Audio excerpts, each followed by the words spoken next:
Face à Baba, je crois que c'est comme ça qu'on appelle cette nouvelle émission de Cyril Hanouna. Ouais, je crois que c'est comme ça. Alors, le principe de l'émission, pas mal, pas mal. On fait venir un invité et on le confronte à 10 interlocuteurs. 5 plutôt favorables aux opinions de l'invité, 5 plutôt défavorables aux opinions de l'invité, pour ne pas dire hostiles pour certains. Bref, j'ai bien aimé, j'ai regardé l'émission d'un bout à l'autre, ça dure plus de 3 heures, en tout cas intéressant. Bon, d'abord, bravo Hanouna, il a bien animé le truc, Hanouna, il a fait le job, neutre, équitable, ne laissant apparaître ni hostilité, ni amitié particulière pour Zemmour. Zemmour, c'était l'invité, le premier invité de cette première émission. On peut comprendre d'ailleurs pourquoi Hanouna a invité Zemmour, un booster d'audience. On sait que si Zemmour est sur un plateau de télé, il y aura forcément plein de téléspectateurs assis devant leur écran. Le premier interlocuteur d'Éric Zemmour, un journaliste qu'on a l'habitude, je tairai son nom, il n'a pas d'intérêt ce type-là à mes yeux, vu la façon dont il s'est comporté ce soir-là. Je tairai son nom, mais on a l'habitude de le voir très régulièrement sur les plateaux d'Hanouna. Alors lui, c'est pas compliqué, il était là pour agresser, il était là pour montrer son dégoût au candidat Zemmour.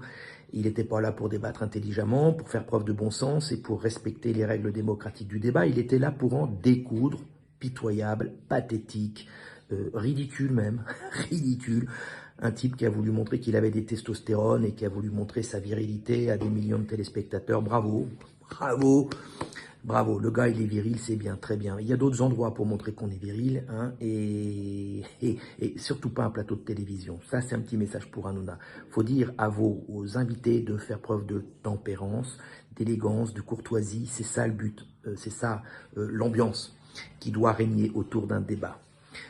Même en face d'un individu dont on ne partage pas du tout les opinions. Alors Corbière, lui c'est pourtant un vieux loup, un vieux renard de la politique, député, etc., etc. Alors lui, Corbière, alors bon, il s'énerve sur les gradins, bon voilà, les caméras se tournent vers lui, on le voit, il s'énerve, etc. Bon, ça fait sensation, parfait. Une fois d'ailleurs en face d'Éric Zemmour, ça se passe plutôt pas mal. Le débat se fait sous un angle démocratique, on n'est pas d'accord, voilà, on s'oppose, mais on le fait correctement. Mais alors après l'émission, quand on est hors caméra, hors plateau, devant des caméras pour le compte. Alors là, on insulte notamment Stanislas Rigaud. Alors Stanislas Rigaud, c'est le petit porte-parole de la jeunesse zémourienne, entre guillemets. Alors un petit bonhomme qui a 22 ans, qui est tout jeune, qui démarre, qui est pas très épais.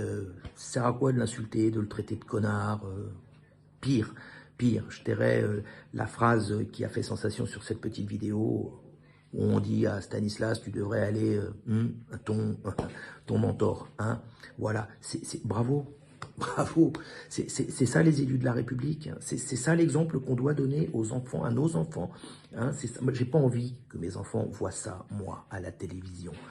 Alors, Cyril Hanouna, votre émission, pas mal du tout. Mais dites à vos interlocuteurs, à vos invités de se tempérer, de faire preuve de courtoisie, d'élégance davantage. On n'est pas là pour s'empoigner, on n'est pas là pour s'insulter, on n'est pas là pour se mépriser. Je crois pas.